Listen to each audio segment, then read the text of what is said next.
Yeah, welcome everybody. So Feel hello, free. everyone. Oh, Oh, sorry. go ahead. Go ahead.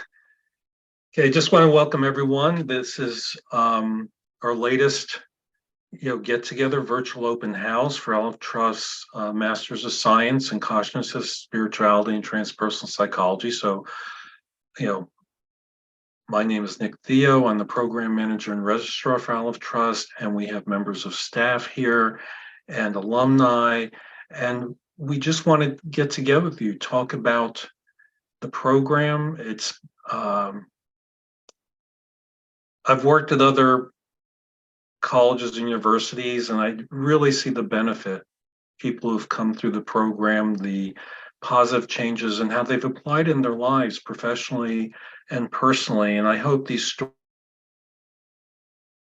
and help you come to a decision to join us. So, first, I'd like to introduce is Kendra Ford, who is the course leader for the master's program, and then there's also Francesca Hector, who does everything else behind the scenes, who's works supporting the community and staff. We also have Roz Crode and Dan Crossy, who are graduates of the program, who will be more than happy to discuss with you their experiences on the master's program, what they've done since they have graduated. So first, let me turn things over to Kendra. Thanks, Nick. Thanks for getting us started with that nice welcome, and welcome to everybody who's here.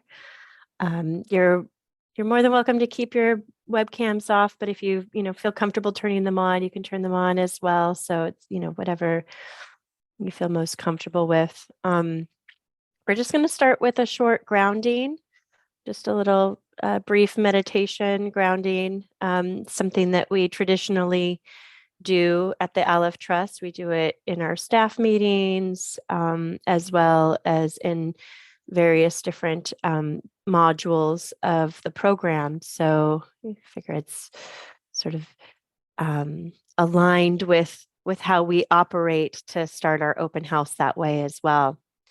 So if it's comfortable for you, you can just let your eyes gently close. If you prefer to keep your eyes open, you can just maybe set your gaze downward and really soften what it is that you're looking at. So you're not looking at anything in particular. So just depending on your own comfort level.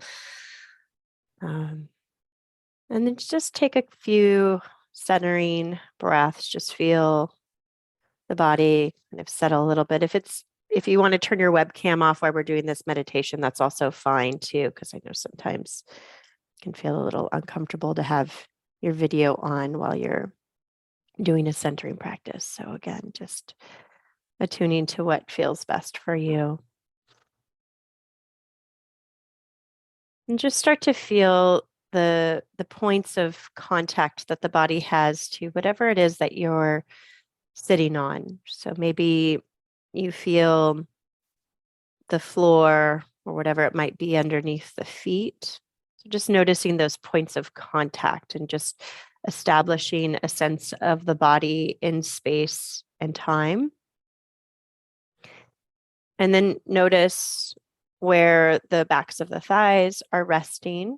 Maybe there's other parts of the legs that are also connecting to a surface. So noticing those points as well. And then if you're leaning up against something, you might feel some points of contact along the back or along the spine.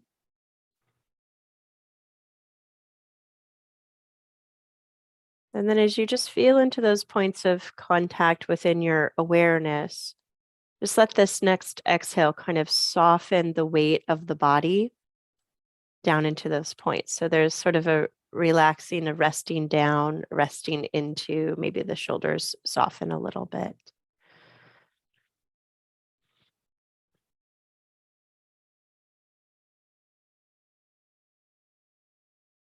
And just taking a couple of breaths here just to kind of feel what sensations are present in the body.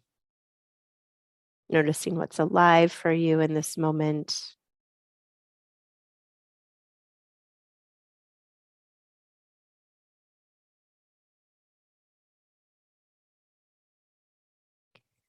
And then as you feel and you sense your physical body and your physical space, right? Maybe reorienting again to those connection points to whatever surface your body is sitting on or landing on, right? Or resting on. And then just start to kind of feel into the virtual circle or the virtual space that we are currently in together. And so that might just be kind of, feeling into the front of the body and kind of noticing where your physical connection or your physical body meets the virtual space, right? Knowing that each and everybody who is here joining us together, either in real time or via recording, right, that each of us are sitting in our own physical spaces and our own physical time zones. And yet there's a way in which we're connecting here together in a single moment of time and space. So just notice where that virtual sort of connection point is for you. And it might be sort of malleable, right? It might get a little bit closer to the physical body. It might get a little bit closer to the screen, right? For some of you, it might go beyond the screen. So just noticing where that meeting point is. Taking a couple of breaths there.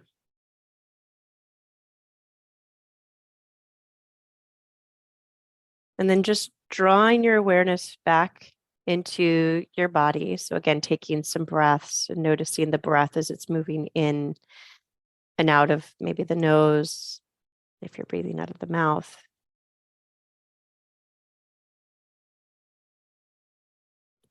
And take a moment to just be with the question around, what has brought you here today? What is bubbling up for you? What are you curious about? What are you excited about? What do you want to know more of?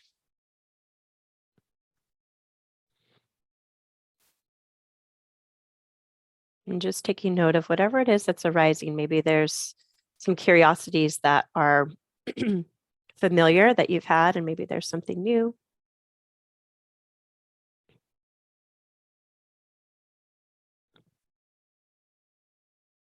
And then taking a couple more breaths, and when you're ready, just letting the eyes open.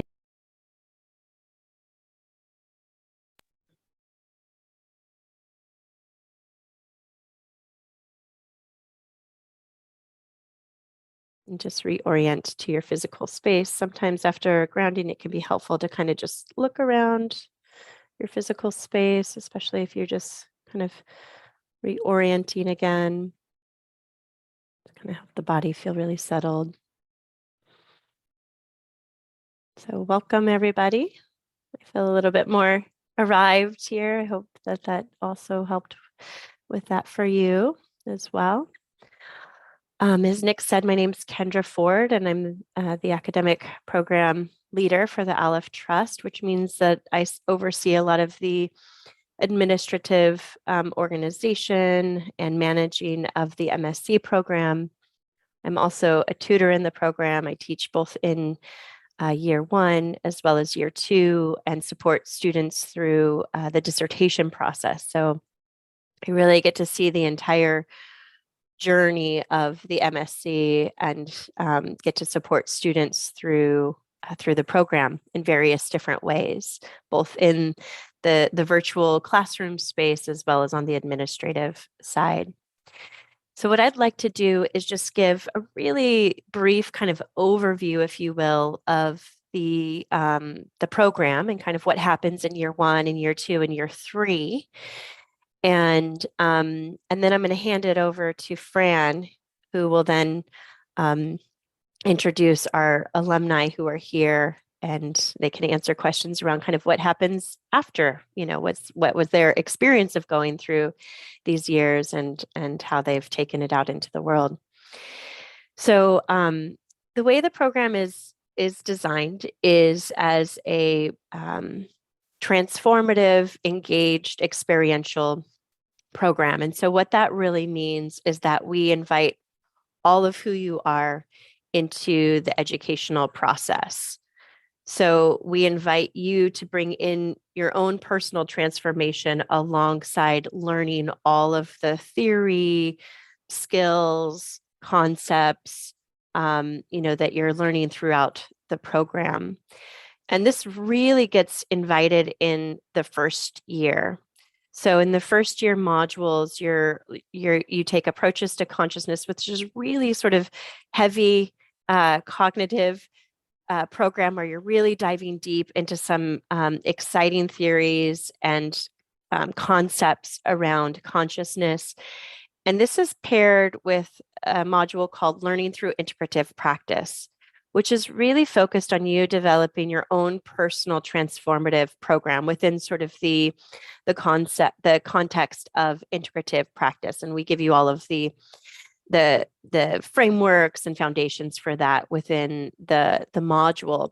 So on one hand, you're really being steeped in the deep theoretical, conceptual content of consciousness alongside delving deeply into your own personal work and personal program that you devise yourself. And there's a lot of support along the way around that. That includes, some written work in the learning through integrative practice, as well as reflective meetings that are happening throughout the academic year. And learning through integrative practice is a module that extends the entire academic year. So you have some time to really kind of drop into that work, that personal transformative work, and to work with it throughout the academic year. The approaches to consciousness module ends in February, and when that module ends, a new module starts, spiritual psychology, where there's a foundation of contemporary spiritual psychology, but then you get to choose from various different options based on your own interests. And you get to choose two of those options within that module. So you really get to then explore some areas that are aligned with your own passions. Perhaps you're focusing, you've come into the program with really specific goals around what it is that you want to learn and study and cultivate. So maybe you're choosing the options according to those goals, or maybe you're really, open to just really exploring kind of, what's grabbing your attention at that time. So, there's a lot of potential for going deeper into different avenues of exploration within the spiritual psychology module, which students, I think, really appreciate, alongside having that core foundation of what is contemporary spirituality. How are we conceptualizing this? How are we working with it in this modern world?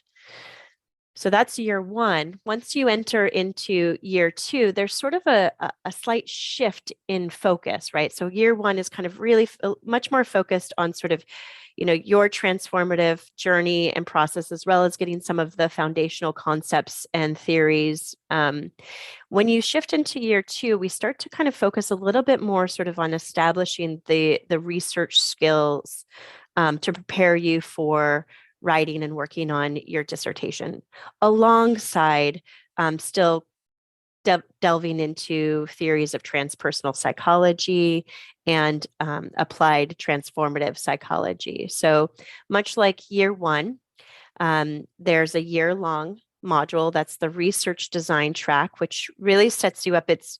You're learning the foundations of research. You're actually getting some hands-on experience of conducting research in a really supportive environment within the module, and that runs the entire academic year.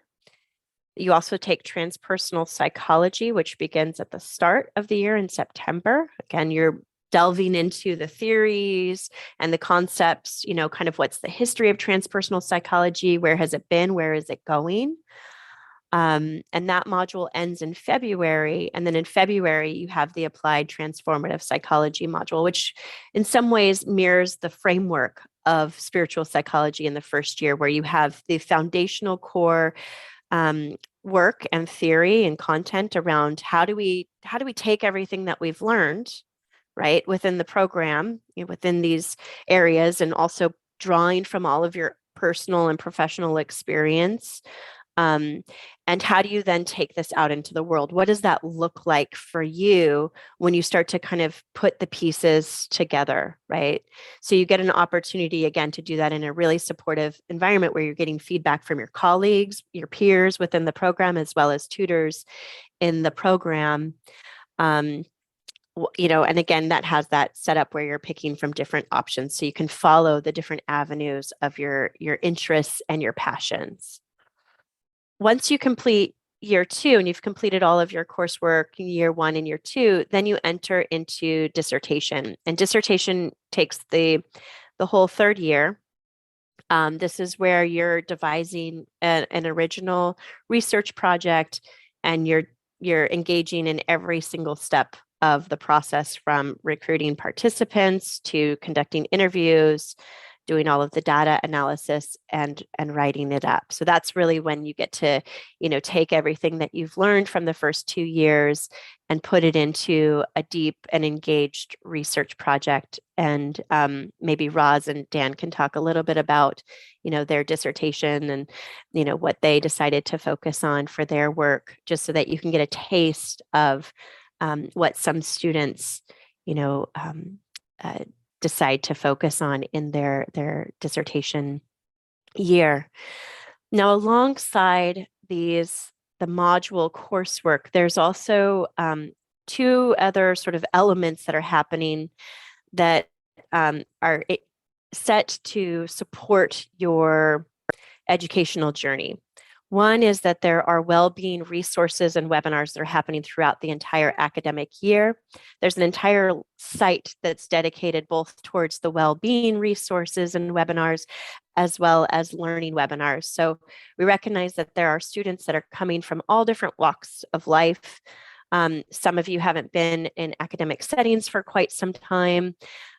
You also have lots of other things going on in your life. So we want to make sure that you feel really supported both on the well-being resource side as well as on the academic side. So along with the well-being resources, there's also academic skill development resources and webinars that are also happening throughout the academic year. And these resources are available through the entire educational journey. So you have those supports and resources that are happening, as well as you get assigned a personal tutor, which essentially means you have somebody who is there to support you when, if there's any pastoral support or you have questions about your academic journey that you're not quite sure where to go or how to navigate it.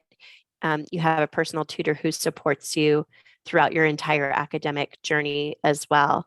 And within that personal tutor, or with that personal tutor, there's also a group of students that are assigned, if you will, to that same personal tutor. And so you'll meet as a group every other month with those students as well. So there's ways in which it's not just about you sort of relying on your personal tutor for support, but you also get to develop closer connections with your colleagues throughout the academic program as well. So that's a little bit about the academic journey, the support that's available, some of our philosophy around transformative education and how we sort of hold the educational journey. And I'd like to hand it over to Fran, who can introduce our alumni who are here, who can talk about that more from an experiential point of view. Thanks, Kendra. It's lovely to see you all here. Recognize some names as well from the inquiries. So hopefully look forward to seeing some of you in our community joining us in September. And community is really at the heart of Alef Trust. And it's lovely to see Roz and Dan here with us, 2 of our alumni. And yeah, the question that Kendra asked of what brings you here now? Where are you going? That's really what we're looking to explore together, and to see if this Alef Trust program can be part of this journey with you, this transformative, evolving journey together. So yeah, I'll just open this question out to Roz and to Dan of what brought you to the MSc program, and how has it supported you on what you've gone on to do? Rose, I see you nodding if you'd like to jump in. Okay, I can go first. Kia ora, everybody. I am Roz. I'm originally from New Zealand, but I've been in the UK for about 8 years now.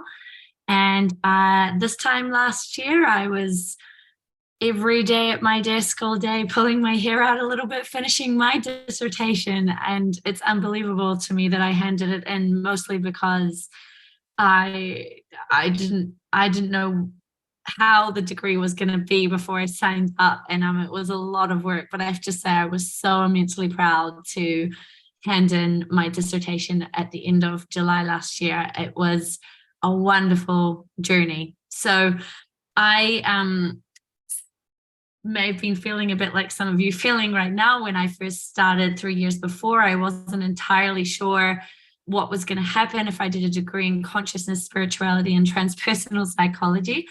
I have a kind of arts business background. So I've been a producer now for about 10 years in film and events. And when I joined the program, I actually had my own company, and it's quite a big company. I had 30 employees at the time. So what drew me to the degree was I was just feeling a bit of dissatisfaction with the way I was doing my work. Film and events both really come down to a lot of like you're either selling entertainment or kind of selling products to the world in some way, even if you're not doing it directly. And I just had the sense that I wanted to connect with some deeper ideas, and I was getting very interested in meditation and discovering all these different speakers. And I was doing a lot with transpersonal psychology, but I didn't know you could study it. I stumbled across this degree, and when I read the subjects, I just thought that just looks so fascinating. That also looks so hard. But I got on the phone with Nick, and he assured me that there was a lot of support to go through it. And I also heard how the program was so flexible with being able to do it from anywhere because you did it online. And I ended up signing up, and I think it's one of the best decisions I made. I ended up doing the degree all through the COVID pandemic, and it was incredible to be studying these types of subjects. And as Kendra was outlining, going through a process where I could immerse myself in academic study, but alongside it, I was going through a personal development and transformation and exploration. So you end up doing these subjects, which I find fascinating, but alongside that, you're having your own personal experience that you're discussing in your tutor groups, and you end up writing about it alongside the academic theories that you're studying. And this was fantastic. So one of the few things I'd want you to know about the degree and what I've gone on to do with it is that it is very hard, but I just felt so supported by the Alef Trust. The tutorials are done in a way that you get to connect with people along the journey. I actually ended up setting up a couple of book groups and doing readings alongside classmates. And I think that was one of the best decisions I made, because out of that, I've formed amazing friendships. I'm still in touch with so many of the classmates to this day. Me and a couple of friends, we still run a little group where we talk once a month, and we're all talking about what we're going on to do. And I think that's happened because we had such a close personal experience going through the program, but then also there's such unique subjects that it's once you connect with people who are into these types of things, you tend to want to keep them with you. And coming out of I didn't go into the degree wanting to be an academic. I honestly thought it seemed too difficult in some ways, but I found out I could do it because there's so much support to help you at the bits that you get stuck on. And coming out of the degree, I'm still so delighted that I did it, because for me, I think the really important thing was the critical thinking skills that I got out of it, because it is a very demanding, it's academically very rigorous, but coming out of it, I noticed just this newfound confidence when I'm approaching texts. I'm still reading these types of texts all the time. I don't feel intimidated by them, but also when I'm looking at things going on in the world, I've noticed a really different way that I interpret things and the way that I am understanding how to read through things. This is especially useful at a time like now where you hear so much talked about with AI. I even noticed when I'm reading these articles, how my critical thinking skills are kicking in to help me sort of make sense of all these changes in the world. I've carried on doing producing work and I'm still freelancing, doing a lot of business stuff. And the degree has really helped me by opening up communities of people I didn't know exist. So I've gone on to join a fellowship called the Bioleadership Fellowship. I wouldn't have even found this if it wasn't for the Alef Trust. It's about working with people who are starters and founders, that all of the businesses have some grounding in nature. And what's been so cool about this world is it's just opening me up to people who are doing things I'm really interested in. And I have a couple of friends who have gone on to be transpersonal coaches and sort of counselors, and they're both doing really well. Each of them have full schedules of clients already, which is amazing. And I have another friend who came through the degree, and he started a retreats center where he's actually doing psychedelic integration with people in Portugal. And I've connected him to a bunch of other friends who are also doing interesting work. So I think one of the best things about the degree has been the people I've gotten to connect with, because I've noticed the kind of mycelium at work where now I'm finding people who are doing interesting work I'm interested in, and we're all passing by each other, and it's opening up a lot of opportunities with my freelance life that are the kinds of opportunities I wanted to find. So I'll let Dan have a turn to tell you his experience as well. Thanks, Rose. Yeah, a lot of similar experiences there, especially about community. So I guess like thinking about what first drew me to the masters was, I think I just got to a point where I wanted to live a life. I kind of just wanted to live a full life, and I was working as a cognitive behavioral therapist, and I was doing well in my career and everything was going quite well. And a space opened up. I started to work part-time, and the space opened up. I was working 4 days a week, and I stumbled across the course, and I was like, this looks amazing. And I've got to say, like, it's, it's one of the best things I've ever done in my life, the course. It was way beyond what I imagined. I mean, I looked at it and I was like, this looks really cool. Actually looks too good to be true. And the opposite is true for me. I'm kind of jumping ahead of myself, but the growth that I went through in those 3 years, and the skills I developed on the kind of practical sense, but also in the kind of spiritual development sense, was really, I can't really sort of describe it. So I guess what brought me to the course was a bit of a split. I was into personal growth. I was, into psychology, but there was a real split between the spiritual experiences I'd had. I dipped my toes into yoga and meditation, but I had this real kind of critical, empirical voice as well. It was kind of like, that's a load of bollocks, blah, blah, blah. And so there was this kind of like split between both parts of me, and I kind of wanted to really get more into the depths and explore more of the kind of spiritual side. And this was what this course kind of offered, was like a real critical lens into this kind of massive field of like spiritual psychology and spirituality generally. So I guess like the shifts I went through, I'd done a fair bit of academic work, but I feel like I learned how to, in a practical sense, I learned how to actually write and think like authentically.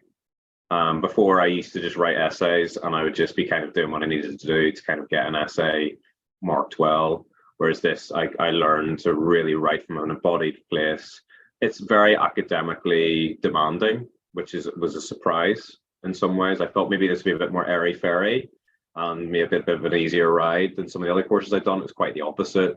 You'll get pulled up if you try and write something that's not really your own work. You haven't like looked at the references properly. You'll get pulled up on it.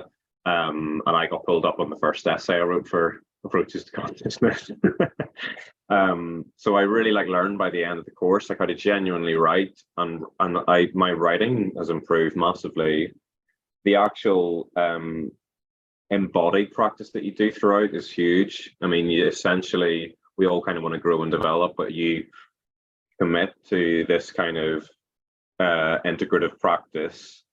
You've got accountability, and you're writing quite a thorough reflective essay at the end of it. So you've got this accountability to go through this consistent growth in various different areas. So you really get forced to kind of grow, which is actually really full on, because you're actually growing, and it's not easy. It's a bumpy ride, and I would say that. But I definitely, there's not too much I can say on that. But if you really want to go through something that's genuine, and you want to go through something that's going to actually shake things up a bit, not to be too scary about it either. It definitely delivered on that front. So I guess like coming out now, so yeah, basically I'm just trying to think how to like narrow this down. I can just talk and talk. But yeah, coming out of the course, I took a break for a year. I think I realized I felt a bit burnt out from all the mental health work. I was working in the prison service. So I took a break for a year and ended up kind of landing in like this kind of Buddhist ashram for a few months and had an amazing year, and then came back to London and got onto the clinical psychology doctorate and was able to, in terms of a CV professional sense, like that, because it's a psychology master's, that helped me get onto the program.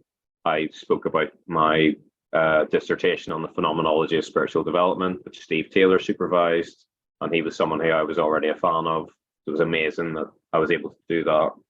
And now I'm kind of I'm on the clinical psychology training, and I'm kind of the skills I've learned in terms of writing, in terms of having an actual spiritual practice. I found like a community through Alef, but also separately, I found a community of other people who are into like meditation and those kind of practices. So yeah, so now that's where I'm at the moment. Like all the stuff I've learned is really complementing like mainstream psychology, because mainstream psychology is totally now being forced to start to take on some of the more transpersonal elements of growth and religion and spirituality. So it's definitely going to be it's becoming more and more popular, and yeah, the kind of meditation mindfulness side of things. So that's been really helpful to have that background. And yeah, and that's where I'm at. I'm in a completely different place, kind of spiritually, and it's I'm now kind of in a place where I'm now on this kind of doctorate, which is meant to be creme of the creme, and it's nowhere near as interesting as the Alef course. Nowhere near. It's all right, I'm getting through it. It's going to help with the career, but nowhere near as like thorough and in depth.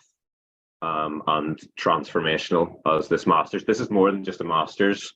It's not just like this MSc. For me, it's much, much more than that. So yeah, I'll leave it there.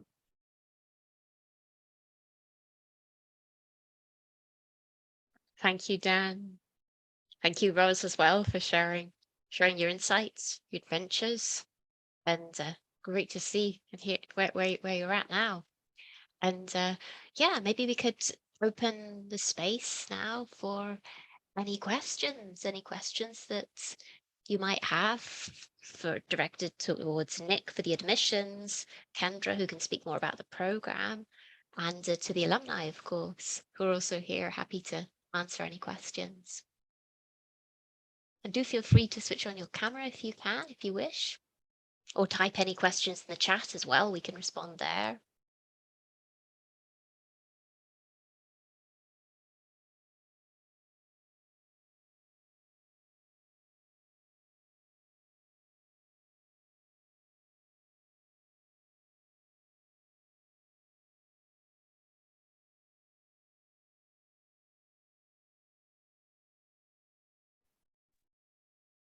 Hi, just a quick question around what you expect the weekly demand hours wise is for this ish. And I get that you get what you put in, get back what you put into it, but just sort of a rough idea. Generally, we suggest that you schedule 14 to 18 hours a week on your studies. It can vary from week to week. If it's a week where low on webinars and just reading, it'll probably be 8 to 10. And then, the weeks when the paper's due, human nature is right at the last couple of days. So then it's busy. But it's manageable. We have people, they have their careers, they have responsibilities to family. We have a number of our students who travel internationally and go from place to place. And that was one of the reasons they chose the program, because they could be immersed in the program, but at the same time continue, with their jobs and other things they were doing. Now, additionally, keep in mind is that we do run on the traditional semester schedule. So to differentiate, because a lot of online courses now run continuously. So you do have gaps during the year, especially in the summertime from early June to late September, you're off. So and also off during the holidays around Christmas, New Year's, and then again in the spring. The spring one, you will not have any classes. You'll probably be doing some reading and preparation for at least the first offsite through in year one through LIP. So you can still have time off, go on a holiday or vacation. So it is still doable. I just want to say to that, Rachel, I found for myself, I did need more time at the beginning for my first half semester, but it eased. I like to tell people that because I was worried it would stay that way the whole time. But that was me getting used to the text, getting used to the subjects that I was new to.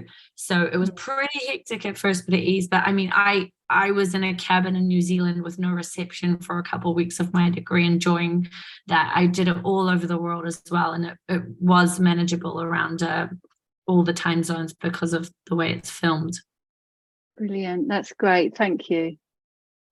Also, I was just going to say, like, that those hours are part of that is your embodied practice and like what you're doing in terms of like, you know, are you doing a meditation, are you doing shadow work as part of your, it's not all just the academic side that makes up those hours. I didn't do 14 whatever hours Nick said a week of academic work. So yeah. Oh, sorry, could you break that down for me? I mean, I know this sounds a bit silly, but I'm trying to think how, you know, in terms of sort of juggling this. Do you mean that within that 14 to 18 hours, was that pure academic and then it was meditation, shadow work on top, or is that what you're saying? For me, no. I mean, I could be really, for me, it was like that. Part of that was the actual practices. Part of the 14 to 18 hours was the practices. I don't know. Sorry. I could be wrong on that. Brilliant. That's I did really okay. good to know. Thank you. That's good to know. Said about the LIP, that part of it's the course, and in the course you choose practices that you're going to do during the week. You will end up writing about them and talking about them, but there's actually a part of the process. The study is happening in what you're doing. I picked drawing for one of mine, so I was live drawing because it's something I chose, but it was still my work because it's still part of what I handed in, because you're kind of showing a practice that you live through. Okay, that's great. Thank you very much. I think the only other thing I would add sort of on that piece is that there are webinars that happen for each of the modules, and some of them are happening every week. Some of them are kind of on an every other week, you know, or so schedule. And the way we've designed it is that, you know, each module has their day. So, you know, because we know that you're working with different schedules and you have other obligations in your life. So let's say, you know, approaches to consciousness is on Monday and learning through integrative practices on Wednesdays, so that, you know, kind of like Wednesday evenings, you know, you block out the time for learning through integrative practice, or Monday afternoons, that's when approaches to consciousness is having their live webinars. We don't have sort of it's not part of the assessment to attend these webinars live, because again, we recognize that students are around the world. You all have different schedules. So all of the live webinars are recorded. So if for whatever reason you can't attend a webinar live, although we do encourage it, because oftentimes there are breakout groups or ways to sort of interact in real time with the faculty as well as with your peers. So there is a benefit to being there live if you can. It's not a requirement. You can then watch the recordings, you know, at a time that's convenient for you, you know, where you're at in the world and your schedule. So just to also keep that in mind as part of like how you might configure this within, you know, your current circumstances of your personal and professional life and work.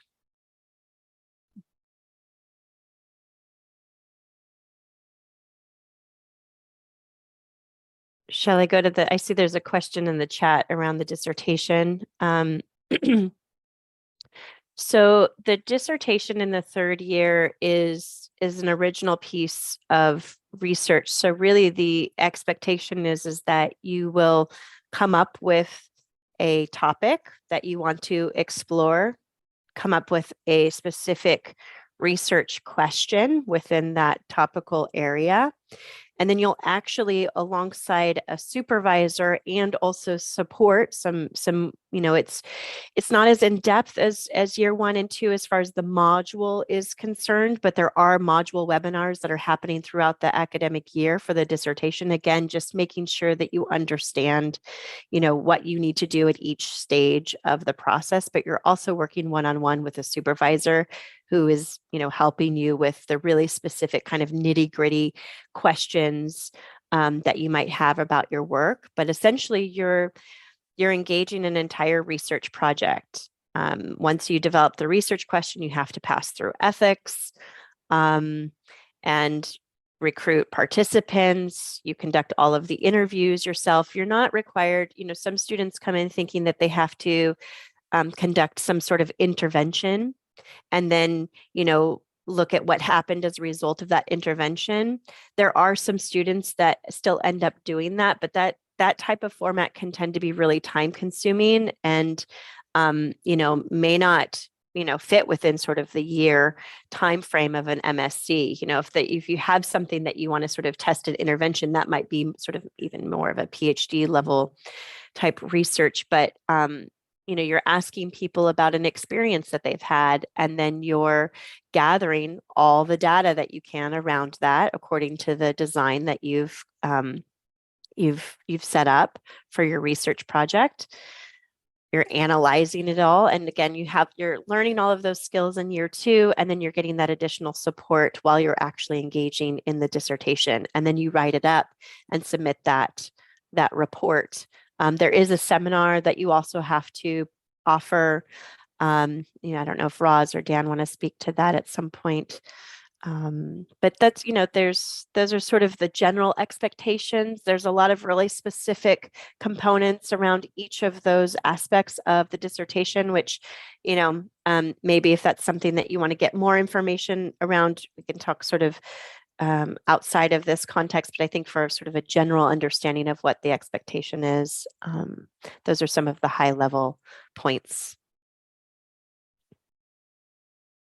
I would only add briefly to that. It is tough, but you're prepared by then because you go through such a process and you do a sort of practice run in a group. Like I ended up switching methodologies and I was able to figure it out because I think that you get a really good understanding from the year before of what's required. And I had so much support from my supervisor throughout it. So when I had some big problems with the way I put the studies together, like we overcame them. But my first year would have been overwhelmed. But by the third year, know the material, know the methodologies, and you get a lot of support to be ready to take on the dissertation. Roz, do you want to say what your topic was or what your research question was? Sure. It was surprising. I didn't know what I was going to end up doing, but I ended up doing a narrative analysis of the self-perceived impact of somatic awareness on men's experience of emotions, which came through a range of surprises through my study, became something I was very interested in. So I spent long periods of time having interviews with 8 different men and did a really, really in-depth study of their language. And there were many reasons that I structured the study as I did, and I tried to explain that well in my dissertation. But it was fantastic. I would have never expected to do that dissertation in my first year either. But you discover a lot of surprising, fascinating things through the degree.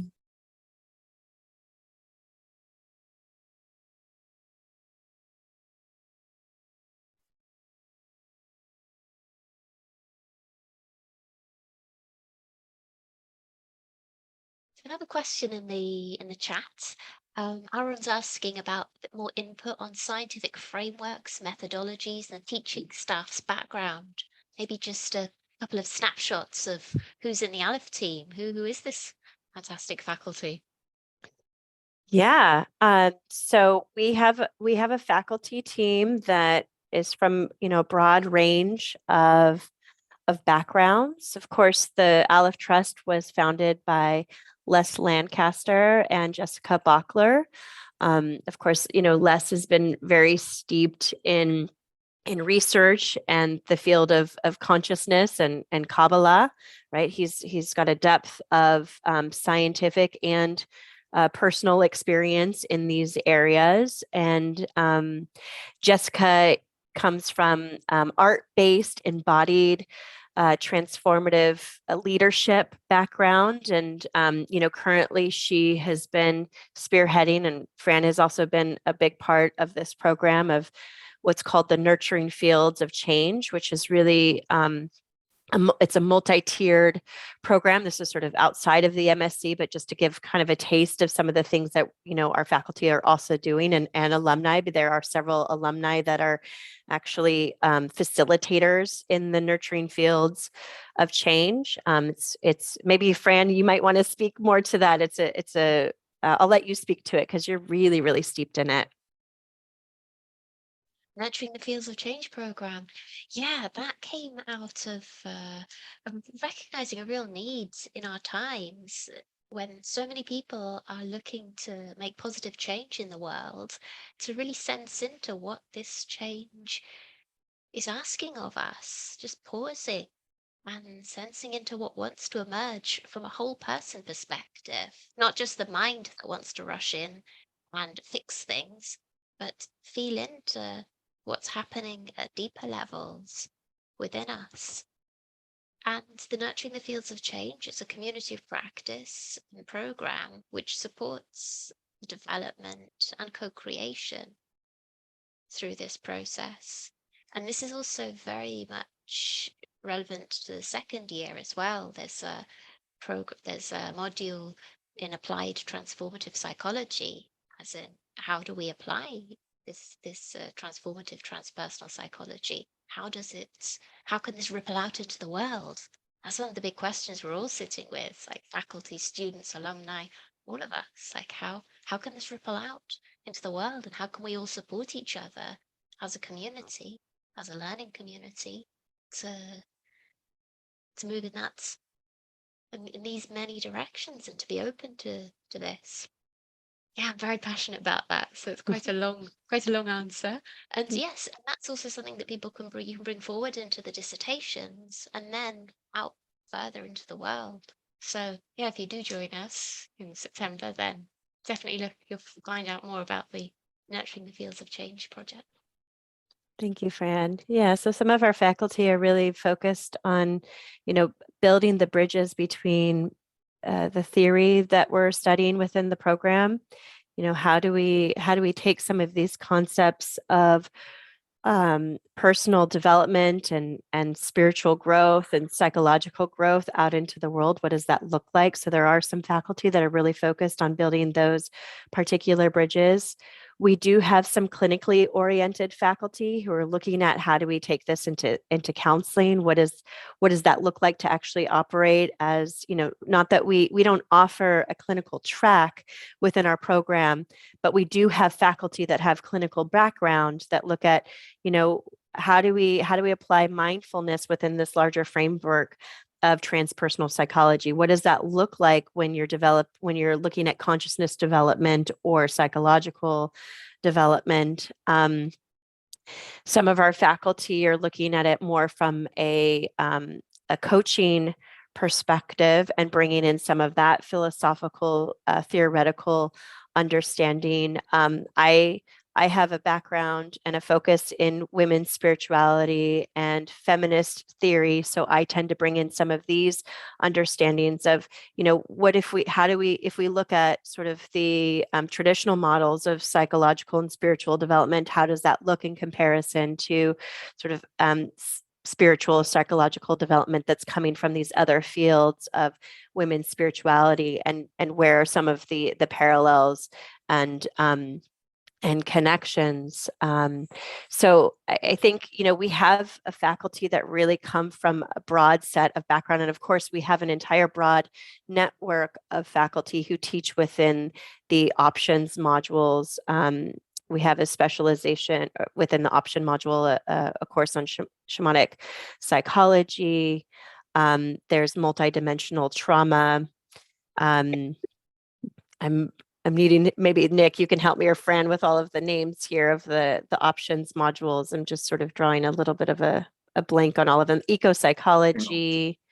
Yeah. So again, I think this is where, depending on where your interests are, we really do provide the foundations of consciousness study, of transpersonal psychology, of both contemporary spirituality and applied spirituality. And then when you're in the options modules, you can then extend into these various different areas of interest. And I think if you go on the website, these are all listed. So you could maybe, we can get that link into the chat as well for those of you who want to know more about that. I hope that has answered the question for you.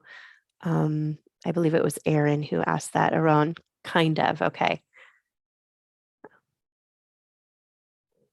I'll just unmute it if that's okay. Yes, absolutely. Okay. Well, first of all, thanks for the explanations, and it's great to meet you all.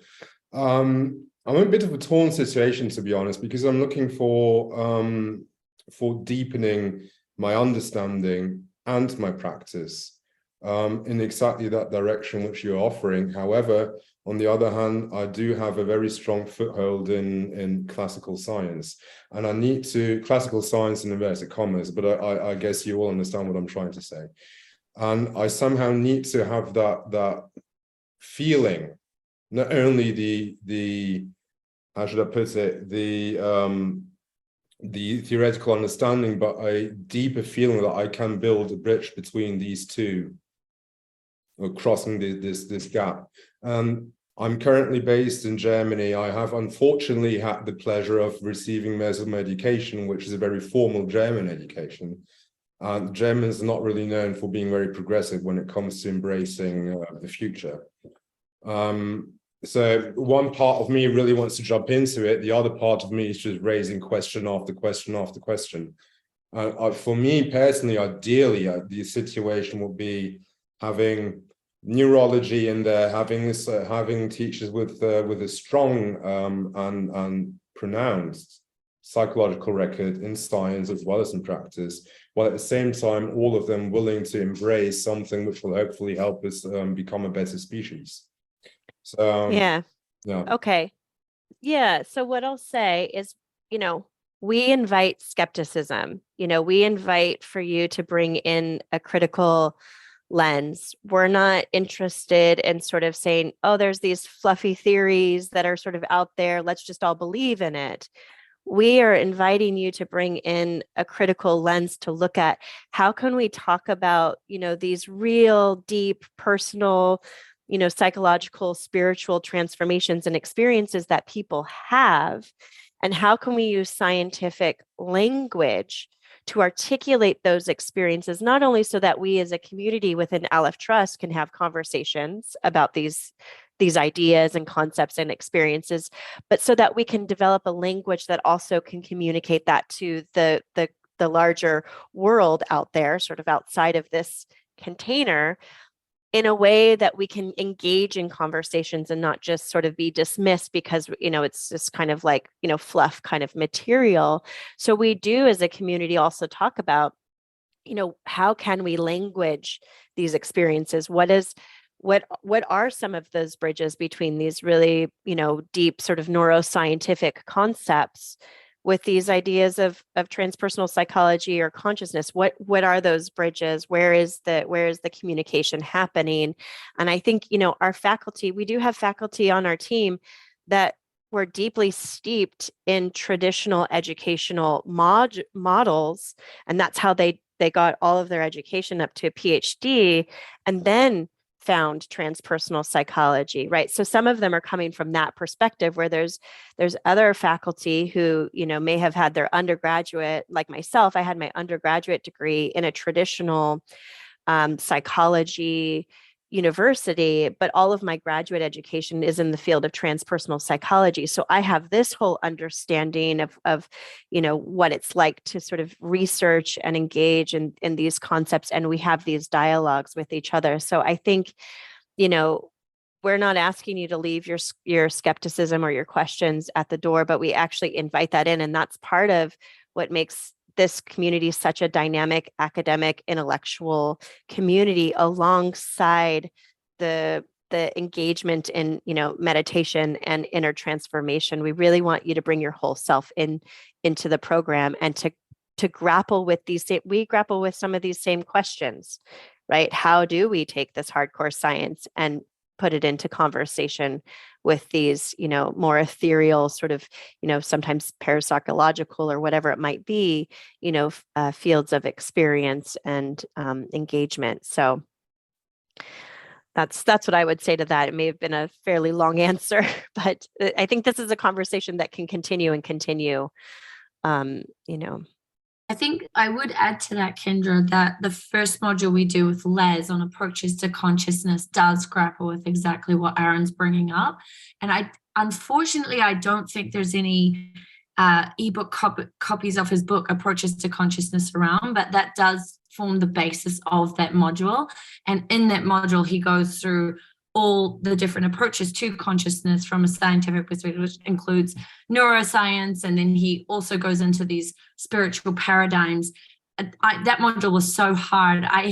Trying to read these neuroscience papers when I was completely new to this was really challenging, but that's when I think it helped me to understand what it means to use scientific rigor to actually discuss an idea. But if it were possible for you to find the Les's book or find the contents of it, you can see in there how he lays out the different approaches, and that forms like the whole first module, which maybe that gives you a bit of perspective of to how they're framing it at this in this program, and you can understand a bit better how the science is woven in and how it is using all scientific methods. But I think that one was a good example of how the whole program works, and all of transpersonal psychology is moving to work. Yeah. Thank you. May I ask one more question, please? Just a brief one. Is it possible to get in direct contact with the alumni to maybe have a more in-depth conversation on a one-to-one basis? If anyone volunteers for that. Definitely, yes. Yeah. Just contact me. We can coordinate that you can engage with at least one of the alumni. Thank you very much. Rose, I saw you unmuting. Thank you. I've talked to some other people about the program as well. So I'm noticing the time. We're just a minute shy of the hour. And I think that maybe, Nick, it might be helpful. I know there's several questions I see in the chat box that have been answered via text. So hopefully that has helped answer those questions. But maybe, Nick, if you want to talk about next steps or any of the admission pieces, that would be helpful for folks to know before we finish today. Sure. As we look in the calendar, we're getting into late July. So we're getting about to the time when applications definitely need to come in. And I'm here to work with you. We also have other members of staff. So just know there's a lot of hand-holding. We can answer any question you may have. We can put you in contact with current students, alumni, occasionally with staff. It gets a little harder this time of year. It's midsummer and a lot of people are away outside of admissions, but I'll do my best to make it possible. Again, please contact me that we can speak more about this one-on-one, because a lot of times it is hard to do your personal questions in a venue such as this. I'm more than happy to speak with you, Skype, Zoom, WhatsApp, and meet you to your schedule, to your time zone and location. But at this point, let me give you all the link. Just give me one moment for where we have the application and the supporting material.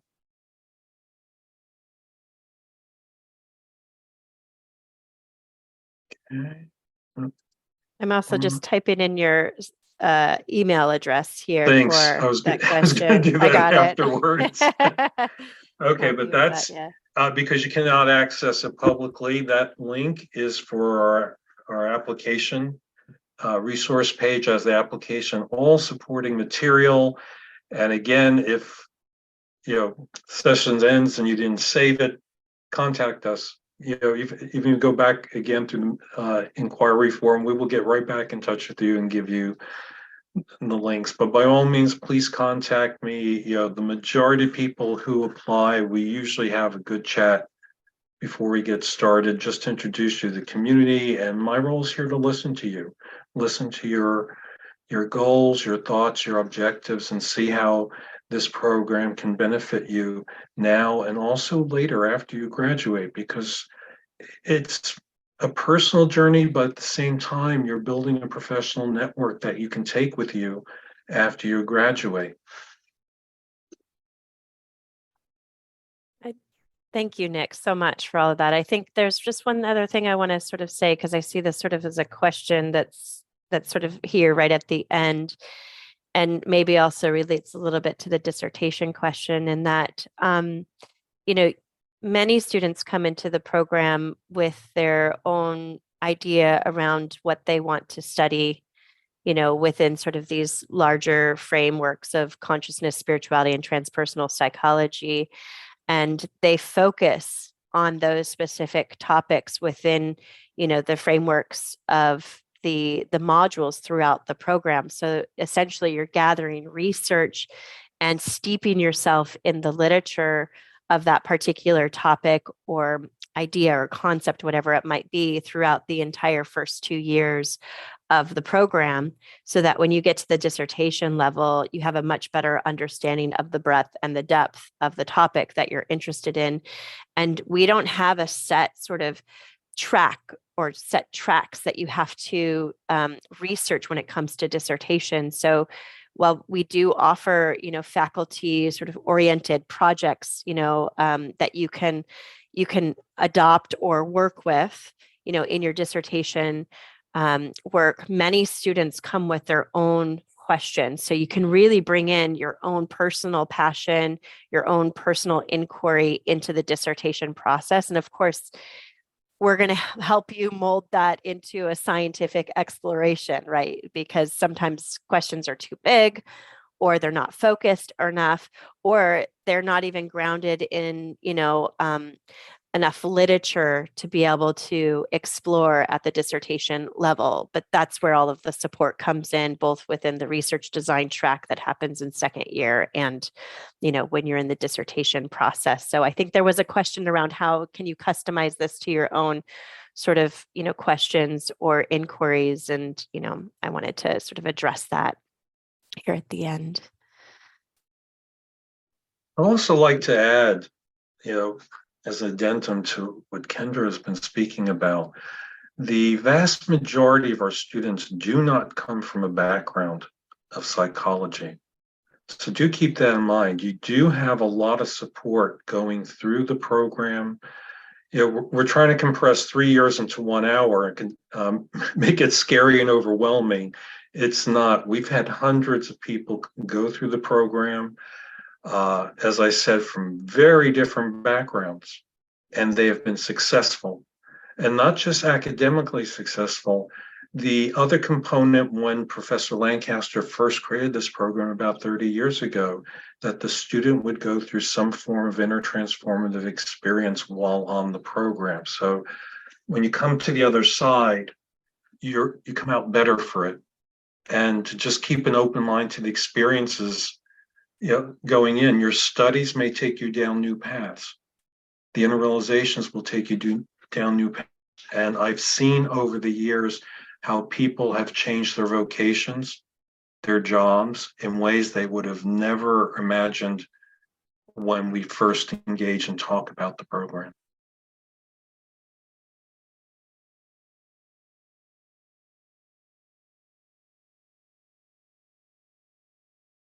I think that's about it then. I want to thank everyone for taking the time out today or this evening for attending the open house session. Thank our alumni, Roz and Dan, who came, and then our staff, Kendra and Francesca. Recording of this will be emailed to everyone who did sign up for it. And once again, please contact me should you have any questions. I'm here to work with you to get your application submitted in the next week or two. So thank you once again. Bye. Thank you all. Take care. Bye-bye.